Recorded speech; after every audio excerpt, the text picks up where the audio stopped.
लेकिन प्री का सिलसिला ऐसा था कि निकल ही नहीं रहा था। लगातार 3-4 बार ऐसा हुआ 2022 के पहले कि 1 नंबर 2 नंबर, और मैं किसी से कहूँ भी तो 1 नंबर से रुका तो सब सोच रहे थे कि हर बार 1 नंबर से रुक रहा है, मजाक उड़ाने। सिलसिला मतलब 6 साल तक चलता रहा, और मतलब 5-6 साल तक। उसके बाद से ये वाला जो 2022 में था, ये मेरा पहला प्री ही इसमें हुआ था। प्री, फिर मेंस, फिर इंटरव्यू, डायरेक्ट, फिर रैंक होल्ड किया मैंने। फिर जब आप इस तैयारी में आते हैं तो 1 दिन 2 दिन 3 दिन ऐसा लगता है, लेकिन आप इसे छोड़ नहीं पाते कि अगर हार गया तो झील होती है, एक नशा होता है, एक नशे की तरह ही कह सकते हैं। बहुत बड़ा चेंज हो सकता है इसे। केवल ये एज अ जैसे ऑप्शनल था, आपको पता है कि ऑप्शनल में ये पढ़ना है, लेकिन यूपी का जो 5वां और 6वां पेपर जोड़ा गया है सर, तो ऐसा नहीं है। पहले क्या होता था कि चारों पेपर में आपको उसी हिसाब से डिवाइड कर दिया, हिस्ट्री में यूपी का हिस्ट्री, ज्योग्राफी में यूपी की ज्योग्राफी। अभी क्या है कि बहुत ज़्यादा ब्रॉड हो गया है ये, आपको उस पर्टिकुलर सब्जेक्ट से 5वें सब्जेक्ट हैं जो 6वां पेपर है उस पर अच्छे से तैयार करना है। और बिना मैप के जो 6वां पेपर है शायद नहीं होगा। और इसमें बहुत बड़ा चैलेंज है सर, ये मेरिट भी डिसाइड कर सकता है, आपका इंटरव्यू के लिए कॉल भी। पर उन्हें 5वां 6वां पेपर अच्छे से तैयार करना है। आपको केवल सतही नॉलेज या फिर बहुत ज़्यादा बुकिश नॉलेज पढ़ के आप 5वां 6वां पेपर नहीं निकाल सकते। नन्ही चींटी जब दाना लेकर चलती है, चढ़ती है दीवारों पर 100 बार फिसलती है। मन का यह विश्वास रगों में साहस भरता है, चढ़कर गिरना गिरकर उठना अच्छा लगता है। आखिर उसकी मेहनत बेकार नहीं जाती, कोशिश करने वालों की कभी हार नहीं होती। मित्रों, अयोध्या दर्पण में आपका स्वागत है। 2022 यूपी पीसीएस का रिजल्ट निकल चुका है, और बहुत दिन से इच्छा थी ज्योति चौरसिया, जिसका लोगों ने कमेंट बॉक्स में भी लिखा था कि उनका आप साक्षात्कार कीजिए। संजोग था बच्ची मिल नहीं पा रही थी। मैं इस समय हूँ गोंडा में ज्योति चौरसिया के घर पे। 21वें रैंक यूपी पीसीएस में आपने होल्ड किया है, और ये पंक्तियाँ शायद कवि ने लिखा था तो इसी बच्ची के लिए ही लिखा था। इसके सामने बहुत से इशू थे। एक तो फैमिली बैकग्राउंड में कोई नहीं था इस तरह का सिविल सर्विस में। इसने जितना संघर्ष किया, जानेंगे इनके संघर्षों की कहानी, क्या स्ट्रेटजी आपने आई, कैसे आपने संघर्ष किया, कैसे आगे बढ़ी। ढेर सारी शुभकामनाएं बेटा इस सफलता। बहुत बहुत धन्यवाद सर आपका। बेटा ये बताओ, सबसे पहले अपना बैकग्राउंड, फैमिली बैकग्राउंड जानना चाहेंगे लोग। सर मेरा जो जन्म हुआ था वो देवरिया में हुआ था। देवरिया उत्तर प्रदेश। और पढ़ाई की पर्पज़ से पापा यहाँ चले आए गोंडा में। और यहाँ पे जो चौराहा है, मेन चौराहा पे, वहाँ पे पान की दुकान है पापा की। इसके पहले फैमिली में कोई प्राइवेट नौकरी में भी नहीं था फिलहाल अभी। और जो कज़िन है वो अब जो पढ़ाई शुरू की, बीटेक किया उन लोगों ने, और अब नौकरी में। और सच कहे तो सरकारी नौकरी में कोई भी नहीं है पूरी जनरेशन में। और ये मेरे लिए एक मोटिवेशन के तौर पे था कि कोई तो हो आगे पढ़ने के लिए। और मेरे लिए सौभाग्य की बात है कि मेरे फैमिली का बहुत सपोर्ट मिला। ऐसा अमूमन देखते हैं कि जो लड़कियां होती हैं उन्हें इतना सपोर्ट नहीं देते। 3 से 4 बार के बाद से फिर आपको पढ़ाई बंद हो जाती है, आपको आगे की चीज़ें देखनी होती हैं। और मेरी इस जर्नी में मतलब पापा का साथ था। पापा को मैंने बोला कि मुझे आगे पढ़नी है, भैया ने फिर कहा कि ठीक है निकलते हैं आगे, देखते हैं। और मैंने सोचा था कि ठीक है 3-4 अटैम्प्ट में हो जाएगा, बहुत ज़्यादा समय नहीं लगेगा। बट मैं 2014 लास्ट में 15 स्टार्टिंग में लखनऊ चली गई। वहाँ मैंने DIS ज्वाइन किया, एक संस्थान, वहाँ से कोचिंग की, फिर अपनी सेल्फ स्टडी शुरू की वहाँ से। लेकिन प्री का सिलसिला ऐसा था कि निकल ही नहीं रहा था। लगातार 3-4 बार ऐसा हुआ 2022 के पहले कि 1 नंबर 2 नंबर, और मैं किसी से कहूँ भी तो 1 नंबर से रुका तो सब सोच रहे थे कि हर बार 1 नंबर से रुक रहा है, मजाक उड़ाने लगते। कंपटीशन बेटा होता भी है ऐसा, जी बिल्कुल चलता है, लेकिन वो आप बता नहीं सकते किसी को कि कितनी सच्चाई है इसमें। और ये मुझे 6-7 साल ले लिया, और ये मेरा 7वां। अभी आपके लिए तो टफ रहा होगा, फैमिली में कोई कंपटीटर अगर न रहा हो तो उस चीज़ को नहीं समझ पाता है जो आप करे पॉइंट में रुक जाना, 1 नंबर से रुक जाना। लेकिन ये मेरे लिए अच्छा था सर कि किसी भी रिज़ल्ट का इतने साल से मैं थी, घर वालों ने कभी फ़ोन करके ये नहीं पूछा कि रिज़ल्ट क्या हुआ, मतलब पॉजिटिव है नेगेटिव। जब मैंने फ़ोन नहीं किया तो समझ जाते कि ठीक है। और ये सिलसिला मतलब 6 साल तक चलता रहा, और मतलब 5-6 साल तक। उसके बाद से ये वाला जो 2022 में था, ये मेरा पहला प्री ही इसमें हुआ था। प्री, फिर मेंस, फिर इंटरव्यू, डायरेक्ट, फिर रैंक होल्ड किया मैंने। तो ये थैंकफुल करूँगी। साथ साथ मेरे घर वालों ने जितना मुझे सपोर्ट किया, उतनी ज़्यादा मेरे दोस्तों ने भी, कि वहाँ पे जैसे फाइनेंशियल फाइनेंशियल प्रॉब्लम है, आप मेंटली प्रॉब्लम है, हर तरीके से वो मेरे साथ खड़े रहे, सपोर्ट करते रहे कि नहीं लगे रहना है और होना है। क्योंकि हमारे साथ जो दोस्त हैं जो ग्रुप में हैं वो सब कंटिन्यू कोई हर साल कोई ना कोई निकल रहा था, तो ये लगा था कि आप इस चेन में लगे रहिए, आपका भी होगा, मेहनत करते रहिए। क्योंकि उनका भी नहीं, वो भी साथ से ही लगे थे, तो किसी का पहले 1 साल पहले, किसी का 2 साल पहले, बट इतना था कि सपोर्ट था कि हाँ होगा। और उनको थैंकफुल करूँगी, उनको भी साथ में ताउम्र रह गया, उनके लिए धन्यवाद मेरे लिए। तो यही थी जर्नी सर। एजुकेशनल जर्नी क्या थी आपका, एकेडमिक क्वालिफिकेशन? सर मेरी एकेडमिक क्वालिफिकेशन मैंने बीएससी किया है, ये गोंडा से ही, श्री रखकुल महिला विद्यापीठ में। और इंटरमीडिएट मैंने गवर्नमेंट गर्ल्स इंटर कॉलेज से किया है, यहाँ से गोंडा से ही। जी। आपका जो है अटेम्प्ट तो मतलब 4 प्री आपने असफल रही, आप अपने को मोटिवेट कैसे करती थी? कभी आपके अंदर नर्वसता आ गई रही होगी और कभी ऐसा लग रहा होगा चलिए छोड़ दें, अब बहुत हो गया, कितना और मौका लिया जाए, कैसा आपको फील हो रहा था? सर जब आप इस तैयारी में आते हैं तो 1 दिन 2 दिन 3 दिन ऐसा लगता है, लेकिन आप इसे छोड़ नहीं पाते। जी कि अगर हार गए तो झील होती है, एक नशा होता है, एक नशे की तरह ही कह सकते हैं कि आप इसे छोड़ नहीं पाते, चाह कर भी इसे नहीं छोड़ पाते हैं। और चूँकि साथ में और लोग निकलते रहते थे, वो मेंस पढ़ते रहते थे, तो मैं उनके साथ मेंस भी पढ़ती रहती थी लगातार, कि ये नहीं हो कि अगर प्री निकले तो फिर मैं पीछे रह जाऊं या फिर छूट जाए फिर से, क्योंकि प्री का ही सबसे बड़ा हर्डल था। इस बार निकला, हो सकता है अगली बार ना निकले, कुछ ऐसा पेपर आ जाए और फिर 1 साल पूरा चला जाता है। तो उनका सपोर्ट था, ये था कि ये हो रहा है, मेरा भी होगा, बस लगे रहना है। कल पहले 5 नंबर 10 नंबर, अब 1 नंबर पे आके रुक गई हूँ मैं, 1 नंबर 2 नंबर, तो आगे ये भी बाउंड्री क्रॉस हो जाएगी। मीडियम कौन सा था बेटा? सर मेरा हिंदी मीडियम था। बीएससी करने के बाद हिंदी मीडियम? हाँ सर, क्योंकि बीएससी में इंग्लिश वो अलग होती है, यहाँ पे आपको प्रॉपर इंग्लिश में समझना लिखना ऐसा करना होता है, तो वो मैं कर नहीं पाती। ऑप्शनल क्या था आपका? ऑप्शन मेरा सर सोशियोलॉजी था, और सोशियोलॉजी मैंने कुमार अमित सर से पढ़ा था, DIS में टीचर थे, उनसे पढ़ा था मैंने सोशियोलॉजी। अच्छा, तो ये बताइए कि आपने सोशियोलॉजी लेने के पीछे रीज़न क्या था? रीज़न ऐसा बहुत कुछ नहीं था सर, कि चूँकि इसका सिलेबस बीएससी किया था सर, और चूँकि इसका सिलेबस बाकी का कंपैरिजन थोड़ा आसान लगा पढ़ना, सोसाइटी से रिलेटेड था, खुद से कोरिलेट कर सकते थे आप, आसानी से चीज़ें समझ में आ गई, तो इसको चुना कि ठीक है, बाकी का कंपैरिजन जैसे हिस्ट्री है और चीज़ें बहुत ज़्यादा मुझे याद नहीं, भूलने की थोड़ा सा ज़्यादा है, तो सोशियोलॉजी एज ए प्रेफर किया मैंने। पढ़ा मैंने 2-3 सब्जेक्ट, पहले हिस्ट्री भी देखी, ज्योग्राफी भी देखी, बट बहुत ज़्यादा लेंदी लग रहा था मुझे लगा कि शायद मैं उसे कैरी ना कर पाऊँ आगे तक। सोशियोलॉजी पढ़ा तो लगा सर कि हाँ ठीक है, ये कंपेटेबल है मेरे लिए, और इजी भी था, पढ़ा उसे समझ में अच्छे से आ रहा था, इसलिए ले लिया सोशियोलॉजी। सिविल में जाने के लिए किसने बूस्टअप किया? जो कि फैमिली का मैं देख रहा हूँ बैकग्राउंड आपका जो है बिजनेस का रहा है, और जहाँ से आप आती हैं जीरवर से, वहाँ बिजनेस को ही प्रीफर किया जाता है। सिविल में जाने के लिए मोटिवेशन कहाँ से मिला? वो घर वालों से ही मिला सर, पापा की वजह से, मतलब जैसे देखते थे पापा कहते थे कि मतलब मैं चाहता हूँ कि कोई अपने घर से कोई बनता। कभी कभी कुछ ऐसे सिचुएशन आपके सामने आते हैं जब आपको लगता है कि काश ऐसा कोई होता मेरे यहाँ भी इस तरह से, तो मोटिवेशन पापा ने ही दिया। फिर भाई का सपोर्ट था बहुत ज़्यादा, उसने खुद का मतलब ना आगे पढ़ाई कैरी करके मुझे पढ़ाया कि तुम पढ़ो, और तब से मैं लग गई। फिर उन्होंने बस मोटिवेट किया कि ठीक है, मेरा भी मन था, क्योंकि ऐसा फाइनेंशियल इशू था सर कि मैं बीटेक नहीं कर सकती थी और बाहर जाके नहीं पढ़ सकती थी बहुत ज़्यादा, तो मेरे लिए ही सबसे सूटेबल लगा, क्योंकि मन भी था मेरा आगे करने का। मुझे भी सबको पसंद होता है ये सिविल सर्विसेज, तो घर वालों का सपोर्ट मिला, मेरा मन, भाई ने सपोर्ट किया, बस शुरू हो गई। कोचिंग की क्या इंपॉर्टेंस रही आपकी लाइफ में? कोचिंग की इंपॉर्टेंस सर मेरे लिए थी, क्योंकि पहले से ऐसा कुछ बैकग्राउंड नहीं था और ना इसके बारे में बहुत ज़्यादा जानकारी, क्योंकि अब ऑनलाइन प्लेटफॉर्म शुरू हो गए, ऑनलाइन कोचिंग बहुत सारे हैं जिससे आप सेल्फ स्टडी घर पे भी बैठ के कर सकते हैं। मेरे लिए ऐसा था कि कुछ नहीं, एकदम निल थी मैं, खुद भी सर्च किया, मतलब एक मैगज़ीन लेके पढ़ती रहती करंट अफेयर की, उससे कोचिंग संस्थान को सर्च किया, जाके पढ़ाई किया, तो एटलीस्ट वहाँ पे आपका बेस बना देते हैं कि क्या पढ़ना है, क्या छोड़ना है, एक आपका मील तैयार कर देते हैं, फिर आप अपने हिसाब से उस पर मॉडिफाई करिए, आप अपनी सेल्फ स्टडी जितना कर सकते हैं करिए। पढ़ने में कैसी स्टूडेंट थे बेटा आप? मैं एवरेज स्टूडेंट थी सर, मतलब बहुत टॉपर नहीं थी मैं, हाँ, लेकिन पढ़ने में थी और मेहनती थी मैं, मेहनत करती थी। एक चीज़ ये भी हमको लगता है कि जो 4 साल आपका प्री नहीं निकला, उस साल आप मेंस की तैयारी शायद करती रहीं, 4 साल जो है आप प्री मेंस का कैसे, पहले प्री की तैयारी, प्री मेंस के साथ में आप तैयारी करती थी या दोनों की अलग अलग?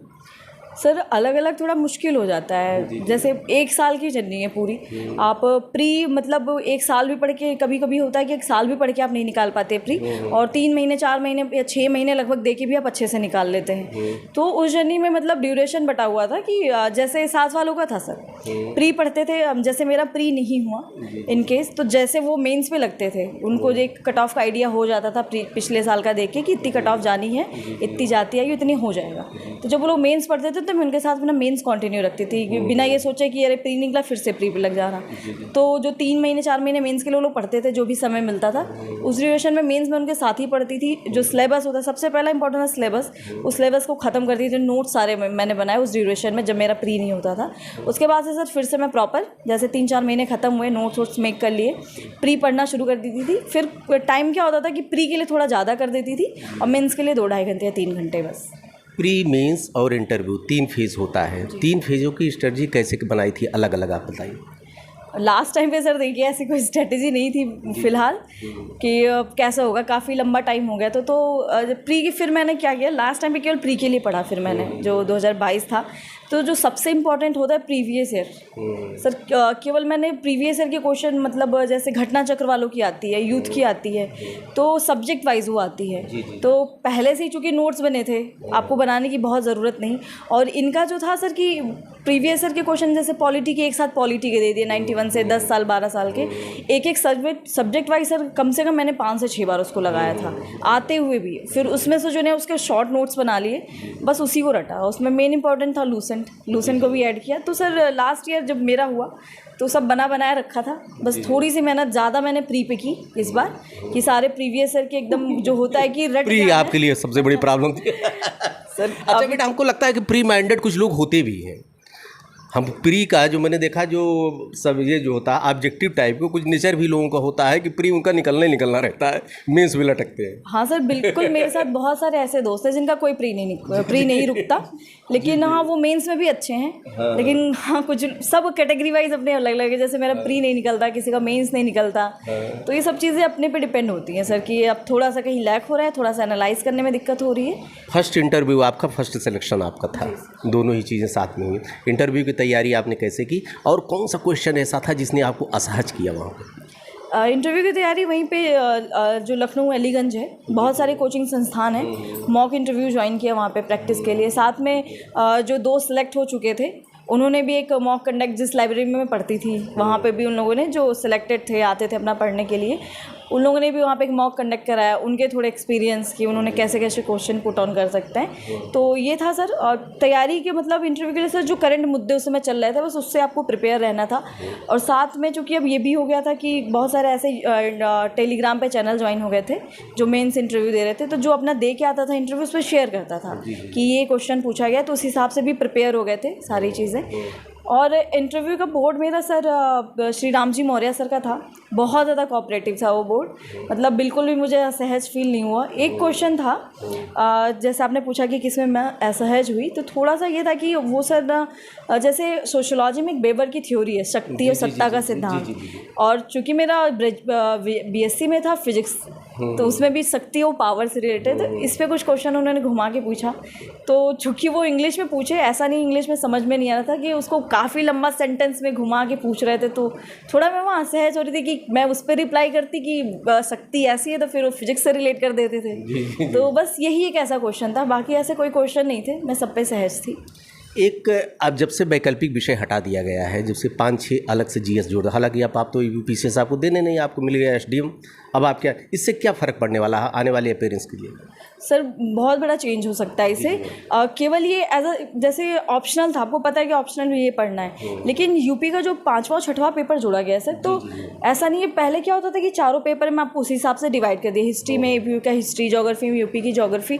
अभी क्या है कि बहुत ज़्यादा ब्रॉड हो गया है ये, आपको उस पर्टिकुलर सब्जेक्ट से 5वें सब्जेक्ट हैं जो 6वां पेपर है उस पर अच्छे से तैयार करना है, और बिना मैप के जो 6वां पेपर है शायद नहीं होगा। और इसमें बहुत बड़ा चैलेंज है सर, ये मेरिट भी डिसाइड कर सकता है आपका इंटरव्यू के लिए कॉल भी, क्योंकि इसमें बहुत बड़ा चैलेंज है कि आप सिंपल क्वेश्चन आंसर उसका आंसर दे रहे हो या फिर बहुत अच्छे से उसको बता के, जैसे आप कुछ क्वेश्चंस हो सकते हैं, जैसे मिनरल्स के हैं, इंडस्ट्री के हैं, तो यूपी खुद ही में एक डाइवर्स है पूरा, कि हर क्षेत्र में अलग अलग है। आप वेस्टर्न में चले जाएंगे, वेस्टर्न कल्चर, उनका खान पान, खनिज, मिनरल, हर तरीके से वो अलग है, तो आप वो उसको मैप में दिखा सकते हैं। अब यही क्वेश्चन कोई और मतलब जनरल लिख देता है तो यहाँ पे नंबर डिफर कर जाएगा। दूसरा ये सर कि थोड़ा ये चेंजेस आएगा, तो जैसे बाहर के बच्चे थे जो, ठीक है, थोड़ा 1-2 क्वेश्चन ही आते थे जनरली, इसके पहले ऑप्शनल जब था। अभी क्या है कि प्रॉपर उन्हें 5वां 6वां पेपर अच्छे से तैयार करना है।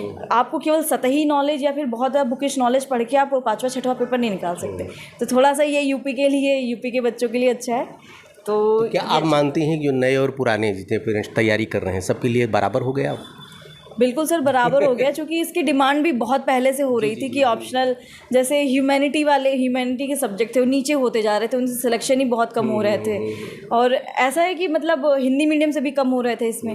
और जो आपके साइंस बैकग्राउंड के सब्जेक्ट हैं उस पर नंबर आपके कटने नहीं है ज़्यादा। आपको पता है कि इसमें ऐसे होना है, उस पर नंबर फुल मिलना है, और नहीं मिलना है तो नहीं मिलना है। तो ह्यूमैनिटी के बच्चे पीछे होते जा रहे थे, तो इसके लिए काफ़ी डिमांड थी कि इक्वल किया जाए, इक्वलाइजेशन करिए इसका, कि सबके लिए बराबर कंपटीशन हो। कि मान लीजिए मुझे मैथ में नहीं अच्छी हूँ तो मैं मैथ एज अ ऑप्शनल नहीं ले सकती, और वहाँ मैथ से, साइंस बैकग्राउंड से, मतलब बॉटनी से, किसी ना किसी अदर सब्जेक्ट से बच्चे टॉप कर रहे थे। तो इससे मैं कहीं ना कहीं पीछे हो जाते, टॉप तो करना तो दूर, हमारी एंट्री नहीं हो पाती थी ह्यूमैनिटी के बच्चों की। तो ये काफ़ी टाइम से डिमांड थी बच्चों की, स्टूडेंट्स जो हम लोग भी थे, तो ये अच्छा है सब। ज्योति जी का कहना है कि अब नए पुराने में कोई नहीं, नए लोग तैयारी करें, उनके लिए अच्छा मौका है, और पुराने को थोड़ा सा उनके लिए दिक्कत होगी, लेकिन बस 4-6 महीने वो भी मेकअप कर ले जाएंगे। अच्छा बेटा, ये बताओ कि आपका एक इथिक्स एक पेपर होता था, नीति शास्त्र तैयारी आपने कैसे की? एथिक्स का पेपर सर मैंने अपने जो इंस्टीट्यूट से जहाँ मैंने उसे कोचिंग की थी, वहाँ एथिक्स के नोट्स थे, उनका नोट्स लिया। साथ में कुछ एक धर्मेंद्र जाखड़ है, यूट्यूब चैनल पे हैं, उनका चलाते हैं, उनके एथिक्स के नोट्स मैंने किए। उन्होंने खुद ही एथिक्स के नोट्स शॉर्ट में कर दिए हैं, बहुत अच्छे पॉइंट वाइज हैं। इन दोनों को मैंने मिक्स करके पढ़ा था। साथ ही इसमें उदाहरण के बहुत बड़ा रोल हो जाता है सर। उदाहरण का मतलब कैसे उदाहरण आप दे रहे हैं, पुराने ही एकदम जो धैर्य पे चल रहे हैं उस तरह से। मैंने सर इसमें ये किया था कि जो दैनिक जागरण आता था हिंदी न्यूज़पेपर, तो उसमें जो चलते रहती थी चीज़ें, तो आप एक बार अगर पढ़ लिए होते हैं तो आपको ये पता होता है कि अच्छा ये किस चीज़ से रिलेट हो सकता है एथिक्स में, और ये कैसे केस स्टडी में काम आ सकता है। जैसे पॉक्सो का कुछ आ गया, कुछ ऐसा आ गया कि मतलब जहाँ पे डुअलिटी आ गई है कि आप किसको सेलेक्ट करेंगे, मतलब दोनों से ही हैं, तो कई सारे ऐसे केसेस हो जाते हैं। तो आप जनरल में आप देख सकते हैं, सारी चीज़ें हम नोट करके नहीं लिख सकते। जैसे हिंदी न्यूज़पेपर बस पलटना होता है, आपको सब नहीं पढ़ना होता कि ये अच्छा ये एग्जाम्पल कहाँ तय कर सकते हैं। किसी IAS अधिकारी का कुछ भ्रष्टाचार पे आ गया, किसी को अच्छे काम के लिए आ गया, तो वहाँ पे कंपेयर करके आप आंसर में कोट कर सकते हैं। तो ये सारी चीज़ें थी। ये बताएं कि क्या आज के समय में प्लान बी लेकर चलना, क्योंकि पद बहुत कम होते जा रहे हैं, धीरे धीरे सबको सिलेक्शन नहीं मिल सकता है। सिविल एक ऐसा है, चाहे पोस्टें दिन प्रतिदिन घटती ही जा रही हैं, तो क्या आज के समय में जो पेरेंट्स तैयारी कर रहे हैं इस सिविल की, उनको प्लान बी लेकर चलना चाहिए कि नहीं चलना चाहिए? प्लान भी ये नहीं कहता सर कि आप इसको इस तैयारी के साथ एक और तैयारी शुरू कर दें, मतलब इसको पूरा छोड़ के, क्योंकि फोकस आपका एक ही होना चाहिए। और प्लान बी सर किस तरह से ले सकते हैं, या तो आपका बैकग्राउंड पहले से ही बहुत स्ट्रांग हो कि आप बिज़नेस फैमिली से हैं, नहीं कुछ हुआ तो बिज़नेस आगे बढ़ा सकते हैं, तो ये सब चीज़ें होती हैं। दूसरी चीज़ सर जो प्लान बी मेरा मानना है, जैसे मैंने केवल नॉर्मल BSc करके मैंने तैयारी शुरू कर दी। जब देखा कि लंबा टाइम हो रहा है, कुछ और भी पेपर जैसे टीचर की वैकेंसीज आ रही हैं, नो डाउट वो भी अच्छी हैं, उसको भी आप कर सकते हैं। और जैसे PGT का फॉर्म हो गया, B.Ed के थ्रू भी कई सारे पेपर होते हैं। तो मेरे मानना है सर कि आप तैयारी करिए, उसके साथ साथ अपनी डिग्रियाँ रखे रहिए, क्योंकि ये बहुत इसेंशियल हो जाती है आपके लिए। जैसे आपने बोला ना कि अभी की PCS में बहुत सारी ऐसे पोस्टें आती हैं, तो जैसे डायरेक्ट लेक्चरर की पोस्टें हैं, BSc की पोस्ट है, आपको B.Ed के साथ मांगते हैं, कभी PG के साथ मांगते हैं। सोशलॉजी के लिए जैसे DPRO की पोस्ट अलग से आती है। तो अब जैसे एग्रीकल्चर के लिए भी और पोस्टें आती हैं अलग से, उसमें भी थोड़ा सी कम जाते हैं। तो जैसे B.Ed की डिग्री हो गई, ये आप रख सकते हैं, ये आप कर लीजिए। और PG, जैसे मैंने PG नहीं किया था, बहुत लेट किया मैंने PG। मैंने अभी 20 में PG अपना कंप्लीट किया है, कानपुर यूनिवर्सिटी से मैंने MA में सोशलॉजी से MA किया, प्राइवेट किया वो भी। और फिर इस साल 2021 में ही मैंने 2021-22 में ही फर्स्ट सेमेस्टर अपना दिया जाके B.Ed का पहला इनरोलमेंट लिया मैंने, कि ठीक है अगर ऐसे नहीं हो रहा है तो कहीं ना कहीं एग्जीक्यूटिव नहीं तो कोई स्पेशल पोस्ट मिल जाएगी आपको, क्योंकि उसकी कट ऑफ कम जाएगी। हो सकता है बाउंड्री पे रुक जाए आगे जाके, तो ये मलाल नहीं रहेगा आपको कि इसकी तैयारी की और आप सेलेक्ट नहीं हुए। और ये सारी डिग्रियाँ सर बहुत काम में आ जाती हैं। जैसे SSSC की भी आती है, वैकेंसीज आती हैं, CCC हो गया, O लेवल हो, ये तो आप जनरली आप कर सकते हैं अपने पढ़ाई के साथ। इसमें कोई बहुत डिस्टर्बेंस नहीं होता है कि आपको इसके लिए बहुत पढ़ाई करनी है, तो आप इसके लिए सारी चीज़ें, डिग्री मुझे लगता है सर प्लान बी के लिए आपको अपनी डिग्रियां रखिए कि इन केस जैसे बहुत लंबा टाइम लगता है तो और भी वैकेंसीज आती हैं। अगर सर मैंने बीएड पहले से कर रखा होता, पहले से बीएड या बीटीसी किया होता अपने ग्रेजुएशन के बाद, तो शायद वो टीचर की वैकेंसी आती तो मैं उसमें फिल करके पहले ही कहीं ना कहीं जॉब ले लिया होता। तो ये सब चीज़ें थी, मेरे लैक था कि, लेकिन बस ठीक अच्छा हुआ नहीं हुआ, क्योंकि यहाँ आपको जाना था ना, नहीं किसी के लिए पहले निर्धारित था आपका पहले से, तो इस आपको सिविल मतलब SDM आपको बनना था, इसलिए आपने नहीं किया। तो एक चीज़ और बता दो बेटा, कोई रुचि इसके अलावा भी है आपकी पढ़ाई के अलावा? पढ़ाई के अलावा सर रुचि है कि क्लासिकल कुछ डांस सीखना। अरे बाप रे बाप, जो चीज़ आपने कहा उसका परफॉर्म भी नहीं किया जा सकता। नहीं सर, थोड़ा सा क्लासिकल आपने सीखा डांस? नहीं सर, सीखा नहीं है, मतलब इच्छा है आगे सीखने की। अच्छा नहीं ठीक है, बहुत अच्छा। ये बताइए, एक मैसेज आप कन्वे कर दीजिए। आज के समय में एक चीज़, एक बच्ची से मैं इंटरव्यू ले रहा था तो उसने ये कहा कि कमीशन भले हमको 6-7 अटेम्प्ट देता है, लेकिन फैमिली वाले 2 ये देते हैं। तो आप उन पेरेंट्स के लिए और पेरेंट्स जो तैयारी कर रहे हैं उनके लिए एक मैसेज आप कन्वे कर दीजिए।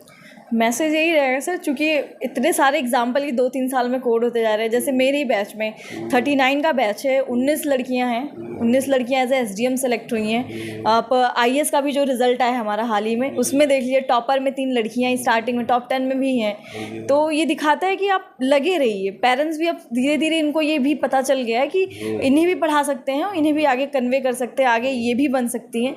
तो जैसे मेरे पेरेंट्स का था सर, तो यहाँ पर जब मैं आई सिलेक्शन के बाद से बहुत सारे ऐसे पेरेंट्स आए और वो बहुत ज़्यादा इंस्पायर थे इस चीज़ों से कि एक पेरेंट्स आए तो उन्होंने मुझसे कहा कि मेरी बेटी 3-4 साल से कर रही थी, बहुत ज़्यादा सामाजिक दबाव था, मैं सोच रहा था उसे छोड़ दूँ, लेकिन अब देख के लग रहा है कि नहीं, वो भी पढ़ सकती है। और कहीं ना कहीं, और ये ज़रूरी नहीं है सर कि आप सिविल सर्विसेज में ही है, टीचर की भी वैकेंसीज़ हैं, उसको अभी आप देख सकते हैं काफ़ी लेट आ रहा है, 3-4 साल। आप 3-4 साल बस आप उनको दे ही देंगे तो फिर वैकेंसी तो आ ही नहीं रही है, वो हर फील्ड में कर सकती हैं सर। तो यही रहेगा कि पहला चीज़ कि आप फैमिली ट्रस्ट करें कि देखिए नहीं होगा, तब तक जितना पॉसिबल हो सकता है आप ट्रस्ट करें, उन्हें सपोर्ट करें। ऐसा नहीं कि आप तैयारी करने चले गए, घर पे आ जाएं तो आप उनकी पढ़ाई छुड़वा दें। यहाँ पे भी आप अपने स्थानीय स्तर पे भी कर सकते हैं। जैसे मैं गोंडा जब आई, थोड़ा ब्रेक हुआ बीच में, तो यहाँ भी लाइब्रेरी की सुविधा, गवर्नमेंट लाइब्रेरी है जो सस्ते में भी है, 250 में पूरे 1 साल की मेम्बरशिप है, यहाँ मैंने ज्वाइन कर लिया, तो आपकी पढ़ाई बंद नहीं हुई। मेरे पेरेंट्स ने यहाँ पर भी सपोर्ट किया। तो हर लेवल पर आप सपोर्ट करिए, जब तक चीज़ें ऐसी वर्स्ट नहीं हो जाती कि नहीं अब नहीं हो सकता, तब हो सकता है एज अ पेरेंट्स आप कुछ ऐसा डिसीजन लें। साथ ही सर आप खुद को भी आपको भरोसा दिलाना होता है पेरेंट्स को, जैसे मैंने दिलाया कि थोड़ा सा करो, हो जाएगा, बस पास में ही है, हो जाएगा आगे तैयारी है। तो इन्होंने भरोसा जताएं और आपको भी खुद भी भरोसे में लेना है पेरेंट्स को। तो मेरा मानना है सर, छोड़ना नहीं, आप जिस भी तैयारी को कर रहे हैं आप लगे रहिए उस चेन में, आपका भी नंबर आएगा और ज़रूर आता है सर। मेहनत देंगी आप? IAS देंगी आप?